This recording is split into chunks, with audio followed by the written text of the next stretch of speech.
Christophe et merci pour les 20 minutes qui me sont accordées pendant ce colloque. Moi, le titre de mon intervention, c'est L'arpenteur, personnage baroque. Et j'entends par personnage, bien sûr, un personnage conceptuel, au sens où Deleuze-Guattari l'entendait dans Qu'est-ce que la philosophie, c'est-à-dire ce personnage qui va former dans le philosophe le plan d'immanence et sur lequel il va tracer ou faire la trace du ou des concepts auxquels il renvoie. Bon, et puis baroque, là, c'est une notion bien plus complexe, du moins qu'il y a une histoire bien plus grande, dans le sens où le baroque a longtemps été une notion qui renvoyait à des coordonnées spatio-temporelles relativement précis. Et puis après, on a eu au début du XXe, il me semble, avec Eugenio Dors, un bouquin qui s'appelait Du baroque, dans lequel il défendait l'idée d'un baroque qui renverrait à une essence transhistorique et transgéographique. Et puis Deleuze arrive avec le pli, et il va chambouler tout ça, puisque il va plus dire que le pli renvoie à une essence, mais à une fonction opératoire qui est celle de faire des plis, ou de porter les plis à l'infini. Bon.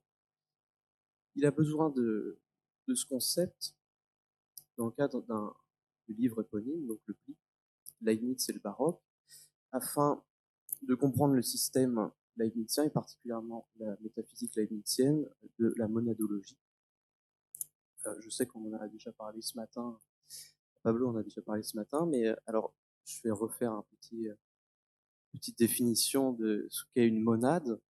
Chez Leibniz, la monade est une substance simple qui enveloppe l'infinité des événements du monde, en tant que chez Leibniz, tout est infiniment événement, moindre grain de sable, moindre corps, au moindre mur de cette pièce, tout est événement. Alors, il y a donc ce premier processus dans la monade, qui est celui de l'enveloppement infini des événements dans la perception.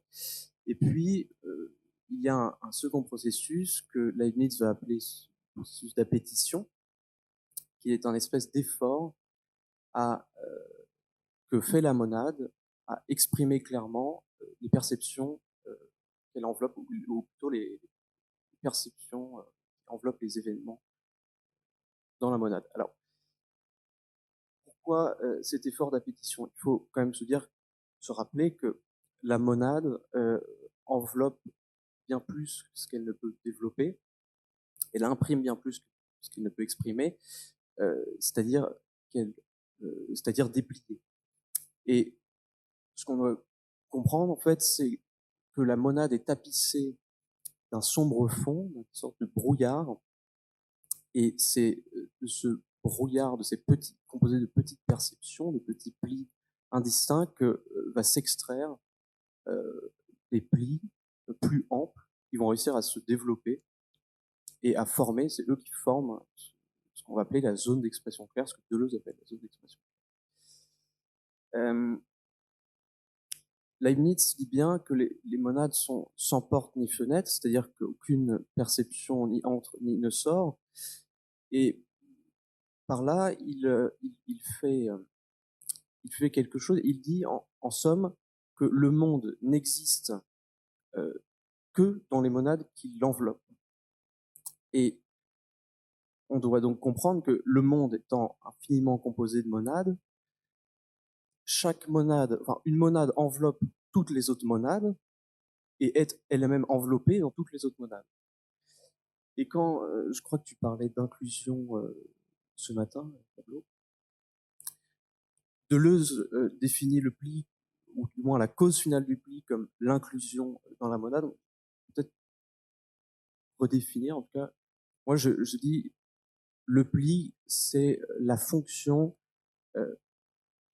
qui fait l'inclusion réciproque des monades entre elles. C'est-à-dire que, à la définition de Deleuze et Guattari, quand ils disent le philosophe est seulement l'enveloppe de son principal personnage conceptuel et de tous les autres, qui sont les intercesseurs et véritables sujets de cette philosophie, si on se place dans un paradigme monadologique, je dirais que le philosophe est l'enveloppe de son personnage conceptuel, autant que le personnage conceptuel est l'enveloppe du philosophe, et si on va plus loin, que le personnage conceptuel enveloppe le concept, du même coup, le concept enveloppe le personnage conceptuel auquel il renvoie. Une fois fini cette manière d'introduction, moi, ce qui m'intéressait, c'était le personnage conceptuel du baroque. Et alors, on va cheminer tranquillement vers lui. Et avant tout, je vais vous faire part de peut-être de mon raisonnement.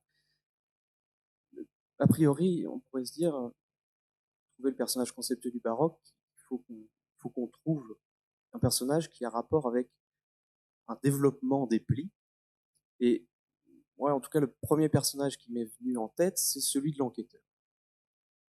C'est-à-dire l'enquêteur comme faisant l'épreuve du développement des plis. Et a priori, ça peut sembler fonctionner. Simplement, si on prend un exemple tout bête, du type Hercule Poirot dans Agatha Christie, eh bien, la première chose que Hercule Poirot va faire, une fois que le meurtre a eu lieu, ça n'est pas commencer à développer un ensemble de plis, c'est faire l'épreuve de la sélection des plis qu'il va développer. C'est-à-dire qu'il demande aux garçons de wagon si quelqu'un a pu entrer ou sortir du wagon, et de cette manière, il discrimine un ensemble de plis, un ensemble d'événements, et donc il va déterminer une espèce de zone dans la monade qu'il va pouvoir, une zone qui enveloppe les plis, ou du moins que les plis, une zone que, qui est, excusez-moi, Hercule Poirot, en fait, il va prendre une zone, un ensemble de plis finis, un ensemble fini de plis, dans lequel sont enveloppés les événements qui sont les causes directes du meurtre. Bon. Et dans le coup, si on se dit que l'enquête, c'est l'épreuve de la sélection et du développement d'un ensemble fini de plis, je crois qu'on peut pas dire que l'enquêteur puisse être le personnage conceptuel du baroque. En revanche, il va nous être utile, il me semble, en tant que, je crois que l'enquêteur, c'est le personnage du secret. Je définis par secret un pli, c'est-à-dire non pas un contenu, un événement, mais justement le pli qui va recouvrir ce contenu.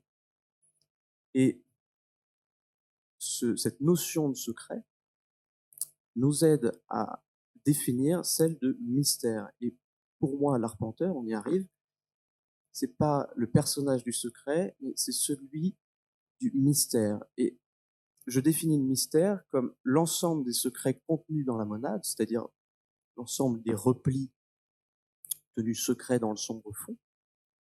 Et donc, le mystère, je dirais, il y a inclusion réciproque du mystère dans le secret et du secret dans le mystère, en tant que donc le mystère enveloppe l'infinité de secrets qui le constituent, et il n'est à proprement parler que les secrets qui le constituent.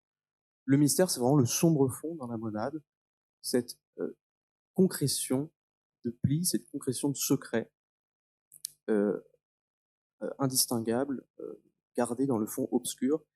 Je dirais en fait le mystère, c'est ce fond obscur qui persiste quand le secret a été éclairci. Alors, j'avais besoin de cette notion de secret parce qu'on va y arriver avec l'arpenteur.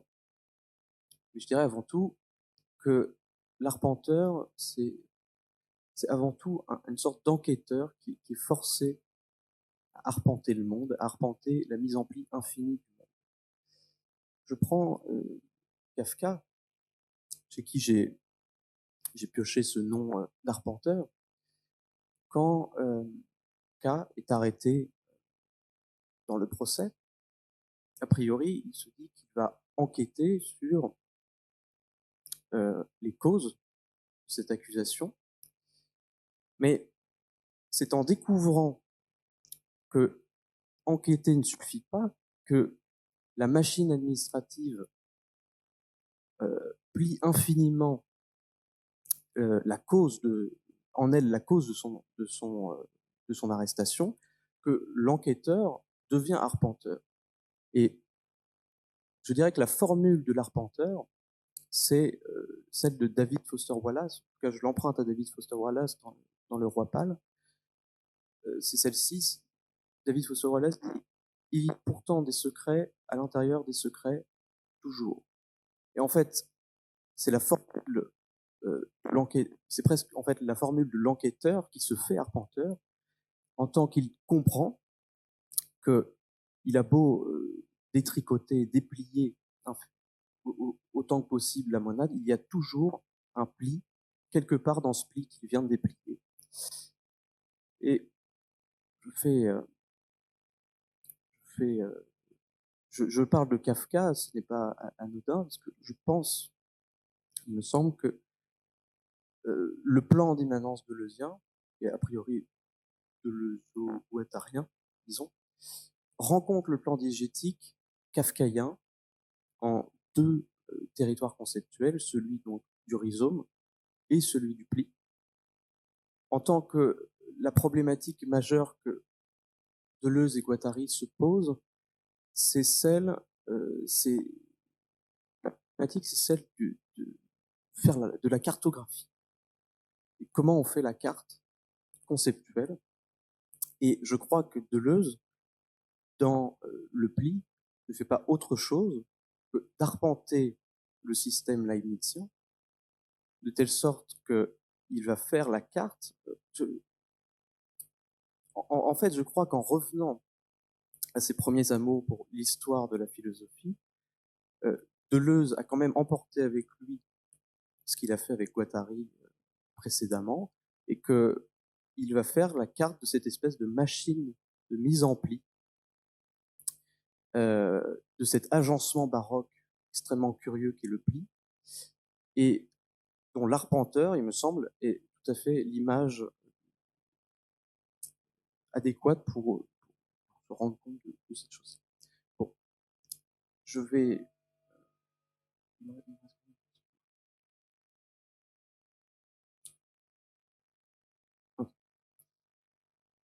Il y a un arpenteur qu'on connaît probablement tous assez bien, qui s'appelle Raymond DeVos. Raymond DeVos, il a découvert quelque chose, c'est que les mots sont en fait des monades.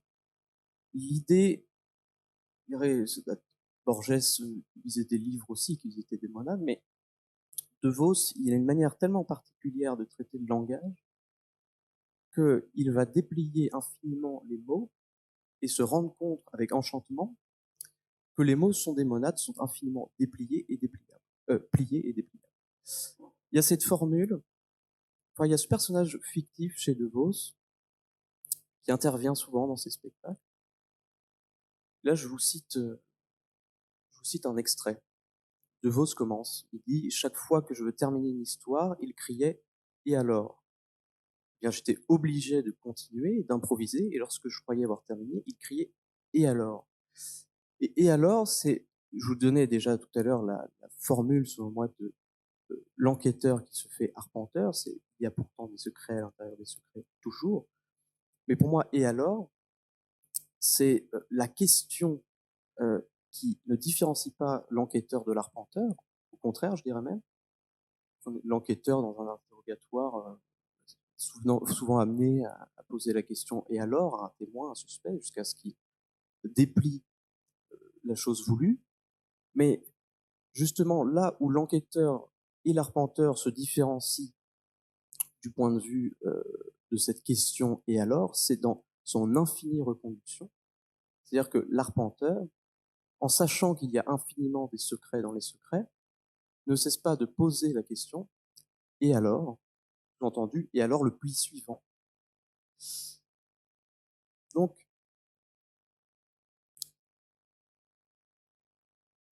crois que la formule de David Foster Wallace donne un aperçu désenchanté de l'arpenteur. Kafka aussi, il y a quelque chose d'absurde dans cette mise en pli, il y a quelque chose assez triste quand on connaît David Foster Wallace, par exemple.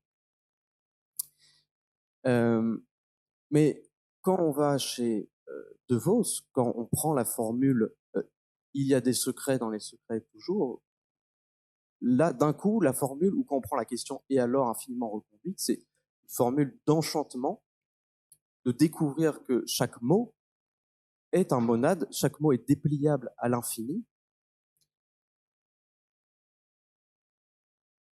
Pas de souci.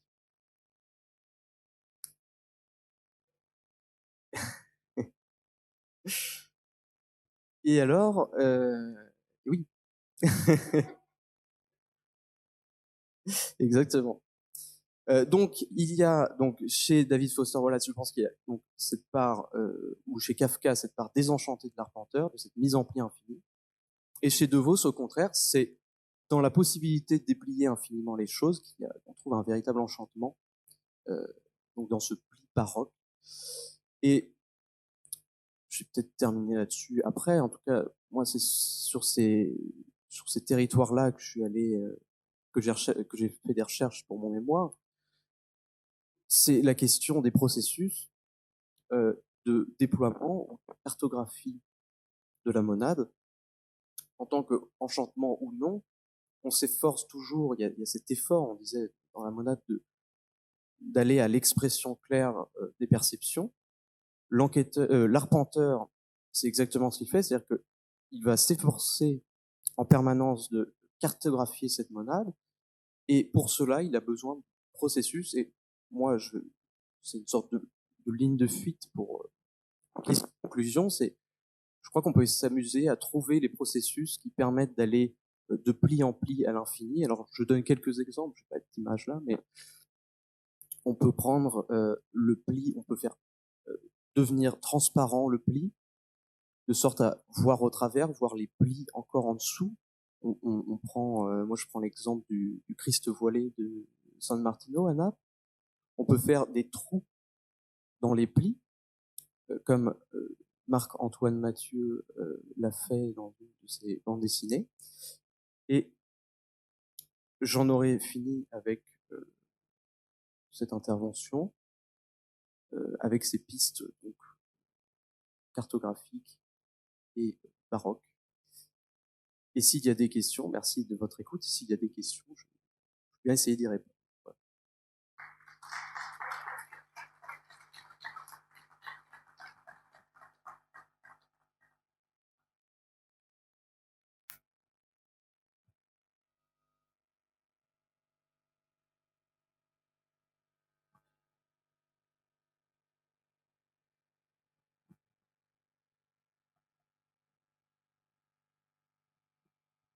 C'est peut-être que tu vas me dire que c'est pas le moment, mais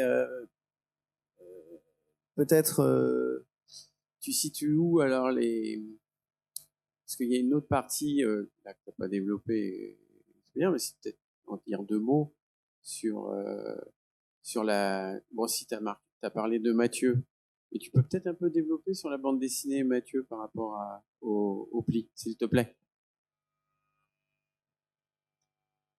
Quand je parlais de, quand je parlais de trous faits dans le pli,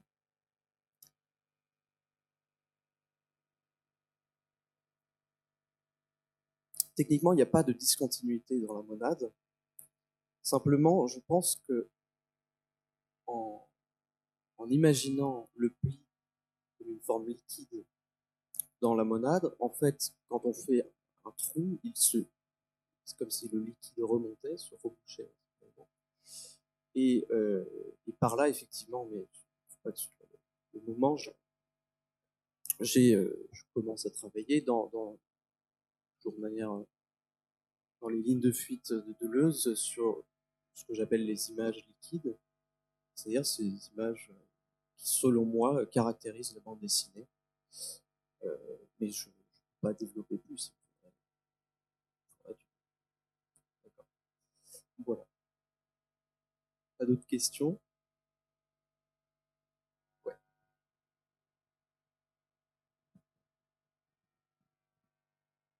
Oui, je me demandais à quel point Kafka était central dans ta réflexion, puisque Deleuze et Guattari ont écrit un ouvrage sur Kafka.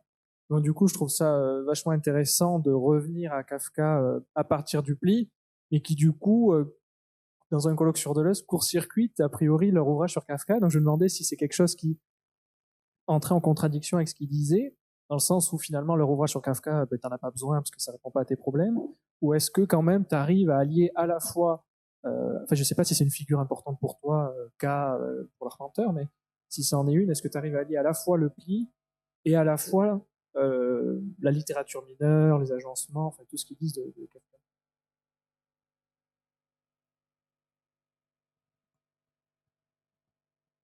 C'est peut-être pas tant sur la littérature mineure que sur l'idée de rhizome. Euh, Effectivement, le lien entre la monadologie et le rhizome, je, je, je pense qu'on peut faire le lien à l'endroit de l'Arpenteur parce que, euh, comme je le disais, dans les monades, ce qui importe, c'est l'inclusion réciproque des unes dans les autres. Et ce qui veut dire qu'en un sens, chaque monade renvoie en elle-même à toutes les autres monades. Ce qui, je crois, renvoie au concept de rhizome, il me semble.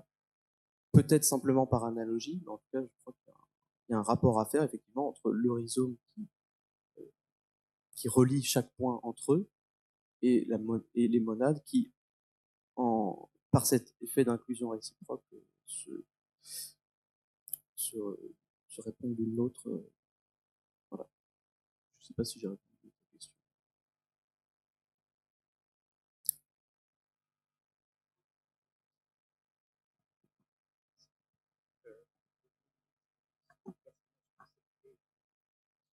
De l'Arpenteur n'est pas situé entre l'enquêteur et le géomètre chez Kafka, c'est-à-dire celui qui va explorer, qui va essayer d'explorer un lieu, le château, mais avec le géomètre, il a un plan. Je me demande si l'une des différences, ça serait que l'arpenteur n'a pas une carte qui est elle-même pliée, et que justement, il arrive peut-être pas lui-même à déplier sa propre carte, donc d'arriver au. Je dis ça parce que dans un Gottlieb, il y a exactement cette situation-là. Donc, il y a Spirou, je crois, ça remonte à loin. Et il y a un problème d'un personnage, de savoir s'il est arrivé à déplier complètement sa carte ou pas. Et je crois qu'il y en a un qui réussit à le faire, mais en fait, quand on n'arrive pas à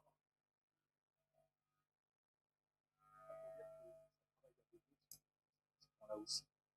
Donc, mais chez Kafka, il y a aussi le personnage de Domet dans le château. Et est-ce que c'est un problème de carte ou un problème de plan? Le plan, il faut savoir aussi, c'est-à-dire que le plan,